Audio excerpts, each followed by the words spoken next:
Cada festa ten o seu doce típico e nestes días de Entroido non poden faltar nas mesas as orellas, as flores e senón tamén os marruchos na miña zona, que son os coñecidos filloas. Iria Soengas.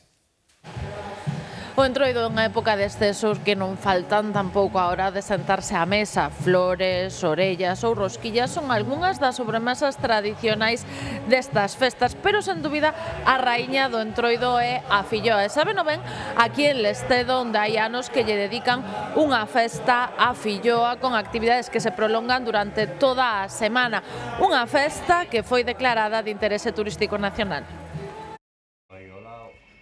Estamos en tempo de Entroido e toca gozar dos doces tradicionais destas festas. A maioría deles comparten ingredientes como a fariña, os ovos ou o leite, pero nas elaboracións está o segredo para lograr unha grande variedade de sobremesas que van dende as flores ata as orellas. Unhas orellas aí con hueviños da casa, casi seguro, e tal, moi ben. As filloas, sin duda. Sí, a ver, se hai orellas, se hai rosquillas, tamén as como. Para moitos, a raíña das sobremesas do Entroido é a filloa, unha das receitas galegas máis tradicionais.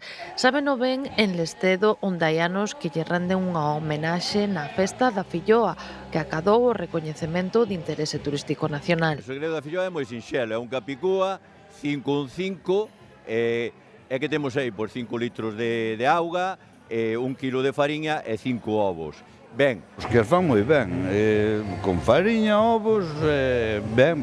Aquí están buenísimas, Pero las filloas son moi ricas, Con un poquito de miel van genial.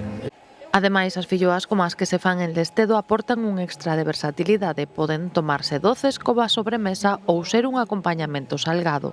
A ver, é unha filloa de consenso, marida con todo, é dicir, con calquer tipo de alimento, é especial, aínda que aquí nos gusta moito con chourizo, con chicharrón. O Entroido trae unha grande variedade de lambonadas tradicionais ás que custa resistirse. A boa nova é que aínda temos días por diante para darnos unha homenaxe.